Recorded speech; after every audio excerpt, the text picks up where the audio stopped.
Hello दोस्तों, RPF constable और SI exam 2024 के लिए जीके जीएस के महत्वपूर्ण प्रश्नों की क्लास नंबर 31 रहेगी। 30 क्लास हम पहले कर चुके हैं। आप देखना चाहते हैं तो प्लेलिस्ट बना रखी है, वहाँ से देख सकते हैं। और ये पिछले पेपर यानी 2019 के पेपर पर आधारित क्वेश्चन है और ये 2023 और 24 की करंट अफेयर के क्वेश्चन रहेंगे, यानी एक साल की करंट अफेयर भी कवर करते चलेंगे। तो मैं लोकेश दहिया आप सभी का स्वागत करता हूं दहिया सॉल्यूशन यूट्यूब चैनल पर।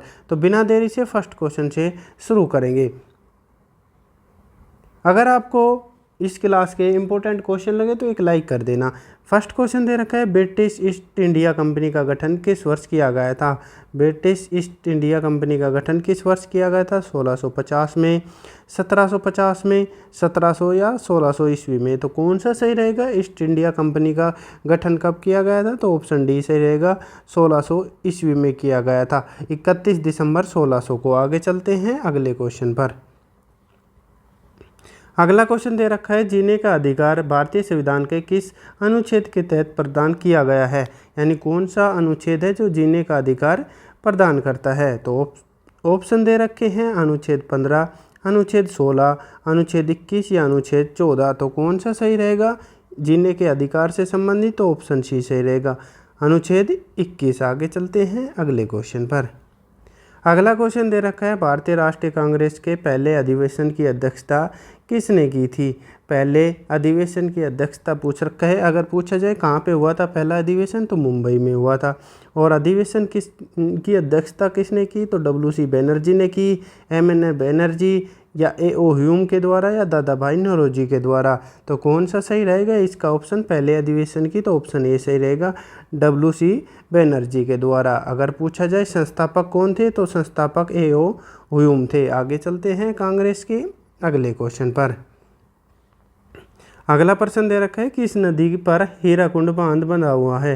हीराकुंड बांध किस नदी पर बना हुआ है? महानदी, गोदावरी, कृष्णा या कावेरी नदी। तो कौन सा सही रहेगा? अगर पूछा जाए राज्य पूछा जाए तो किस राज्य में है, तो ये उड़ीसा राज्य में है। और किस नदी पर? तो ऑप्शन ए सही रहेगा, महानदी पर ये बना हुआ है। और ये भारत का सबसे लंबा डैम है। कितने किलोमीटर का? तो 25.8 किलोमीटर का। आगे चलते हैं अगले क्वेश्चन पर।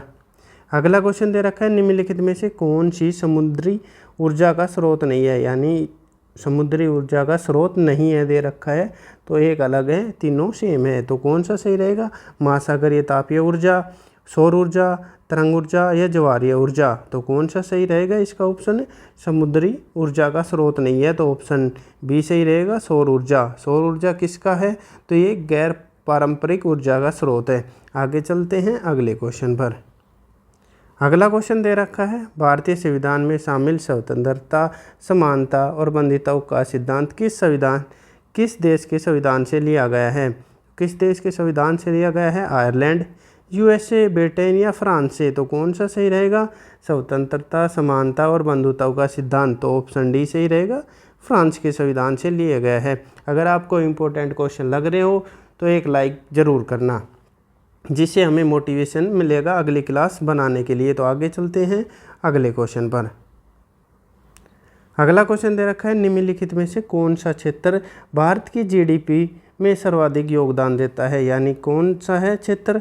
तो प्राथमिक क्षेत्र है, असंगठित क्षेत्र है, तृतीय क्षेत्र यानी द्वितीय क्षेत्र। तो कौन सा क्षेत्र है? तो ऑप्शन डी सही रहेगा, तृतीय क्षेत्र यानी सेवा क्षेत्र कह सकते हैं इसे।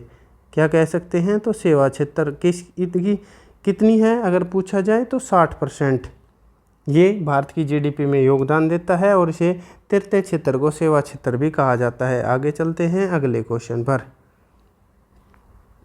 अगला प्रश्न दे रखा है, सूर्य का चक्कर लगाने वाले चट्टानों के छोटे छोटे टुकड़ों को क्या कहा जाता है। यानी जो चट्टानों के छोटे छोटे टुकड़े हैं सूर्य के चक्कर लगाते हैं उन्हें क्या कहते हैं? अक्षुतर ग्रह कहते हैं, छायापथ कहते हैं, भू आब कहते हैं या उल्का पिंड कहते हैं। तो कौन सा सही रहेगा इसका ऑप्शन? तो इसका ऑप्शन डी सही रहेगा, उल्का पिंड कहा जाता है। छोटे छोटे जो चट्टान हैं उनके टुकड़ों को क्या कहा जाता है? जो सूर्य के चक्कर लगाते हैं, उल्का पिंड। आगे चलते हैं अगले क्वेश्चन पर। अगला प्रश्न दे रखा है, महात्मा गांधी के नेतृत्व में असहयोग आंदोलन कब से कब तक चला था।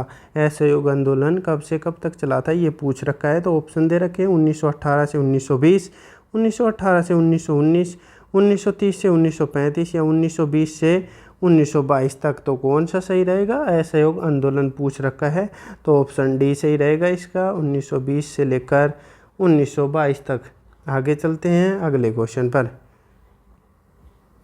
अगला प्रश्न दे रखा है, भारत ने ओलंपिक हॉकी में अपना आखिरी स्वर्ण पदक कब जीता था?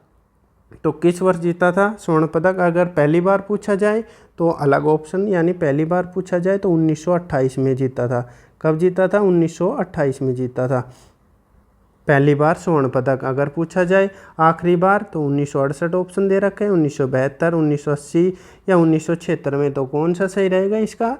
तो आखिरी बार जीता है, ऑप्शन सी सही रहेगा, 1980 में। पहली बार कब जीता गया? 1928 में स्वर्ण पदक जीता था। आगे चलते हैं अगले क्वेश्चन पर। अगला प्रश्न दे रखा है, निम्न में से कौन राजीव गांधी खेल रत्न पुरस्कार प्राप्त करने वाले पहले व्यक्ति हैं? यानी कौन है? तो सुनील छेत्री हैं, विराट कोहली, विश्वनाथ आनंद है या ध्यानचंद हैं, तो कौन सा सही रहेगा इसका? राजीव गांधी खेल रत्न पुरस्कार प्राप्त करने वाले पहले व्यक्ति, तो ऑप्शन सी सही रहेगा, विश्वनाथ आनंद है, ऑप्शन सी सही रहेगा। अगर पूछा जाए राजीव गांधी खेल रत्न की पुरस्कार की शुरुआत कब हुई थी? तो 1991-92 में, उसी से ही पहली बार विश्वनाथ आनंद को दिया गया था। आगे चलते हैं अगले क्वेश्चन पर। अगला क्वेश्चन दे रखा है, The race of my Life निम्न में से किस प्रसिद्ध व्यक्ति की ने लिखी है? यानी The race of my Life किसकी पुस्तक है? तो दूती चंद की है, प्रवीण कुमार, पीटी उषा या मिल्खा सिंह की, तो कौन सा सही रहेगा इसका ऑप्शन? तो किसके द्वारा लिखी गई है? तो ऑप्शन डी सही रहेगा, मिल्खा सिंह की ये पुस्तक है। कौन सी? The race of my life. आगे चलते हैं अगले क्वेश्चन पर। अगला क्वेश्चन दे रखा है, विश्व ब्रेल दिवस कब मनाया जाता है? यानी किस दिन मनाया जाता है विश्व ब्रेल दिवस? 4 जनवरी को, 6 जनवरी को, 8 जनवरी या 14 जनवरी को, तो किस दिन मनाया जाता है? कौन सा सही रहेगा विश्व ब्रेल दिवस का ऑप्शन? तो ऑप्शन ए सही रहेगा, हर साल 4 जनवरी को ये मनाए जाते हैं। आगे चलते हैं अगले क्वेश्चन पर। अगला क्वेश्चन दे रखा है, DRDO ने 2024 में अपना कौन सा स्थापना दिवस मनाया? यानी अगर पूछा जाए तो कब हुआ था इसकी स्थापना? तो 1 जनवरी को, 1 जनवरी 1958 को इसकी स्थापना हुई थी DRDO की। तो 2024 में कौन सा स्थापना दिवस मनाया? 60वां, 62वां, 65वां या 66वां, तो कौन सा सही रहेगा? तो इसका ऑप्शन डी सही रहेगा, 66वां स्थापना दिवस मनाया। 1 जनवरी 1958 को इसकी स्थापना हुई थी। और वर्तमान अध्यक्ष कौन है DRDO के? तो समीर वी कामत है। आगे चलते हैं अगले क्वेश्चन पर।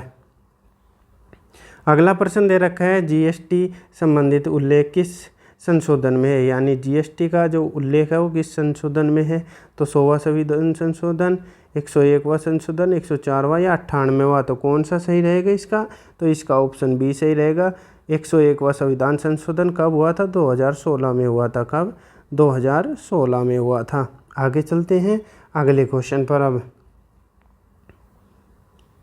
अगला क्वेश्चन दे रखा है, भारत के राष्ट्रपति के रूप में निर्वाचित होने के लिए न्यूनतम आयु कितनी होती है? यानी राष्ट्रपति बनने की न्यूनतम आयु क्या होती है? 25 वर्ष, 34, 30 या 35 वर्ष, तो कौन सा सही रहेगा इसका ऑप्शन? तो इसका ऑप्शन डी सही रहेगा, 35 वर्ष होती है। 30 वर्ष राज्यसभा सदस्य की होती है, राज्यपाल बनने की भी 35 वर्ष होती है, और विधानसभा की या मुख्यमंत्री या प्रधानमंत्री की 25 वर्ष होती है। आगे चलते हैं अगले क्वेश्चन पर। अगला क्वेश्चन दे रखा है, निम्नलिखित में से किस धातु में सर्वाधिक विद्युत संवहनता होती है? तो कौन सा में होती है? तो सोना, चांदी, लिथियम या प्लेटिनियम, तो किस धातु में होती है?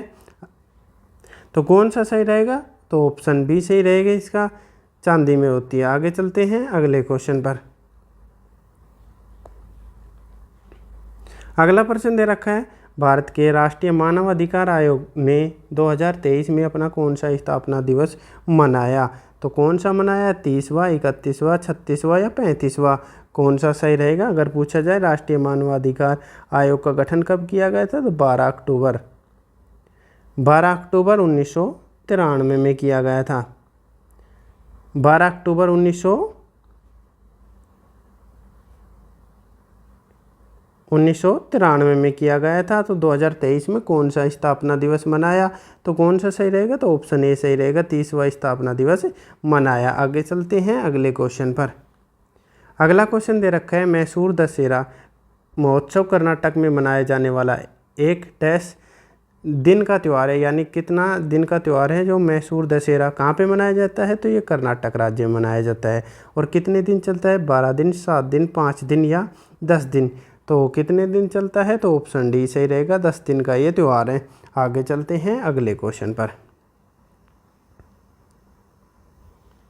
अगला क्वेश्चन दे रखा है, कोली, क्या दे रखा है, कोली निम्नलिखित में से किस भारतीय राज्य का लोक नृत्य है, यानी जो कोली लोक नृत्य है वो किस राज्य से संबंधित है, तमिलनाडु, महाराष्ट्र, पश्चिम बंगाल या झारखंड। तो कौन सा सही रहेगा इसका ऑप्शन, और ये महाराष्ट्र का यानी ऑप्शन बी सही रहेगा, महाराष्ट्र का है कोली लोक नृत्य और ये सबसे लोकप्रिय लोक नृत्य है। तो ये हमारी क्लास थी, आपको कैसी लगी। अगर इम्पोर्टेंट क्वेश्चन लगे हो और आपको हेल्प लगी हो जीके जीएस की तैयारी करने में, तो एक लाइक कर सकते हैं, और आपको चैनल उपयोगी लगे तो चैनल सब्सक्राइब भी कर सकते हैं। किसी भी प्रकार के नोटिफिकेशन के लिए बेल आइकन ऑन कर सकते हैं। आपका दिन शुभ हो, धन्यवाद।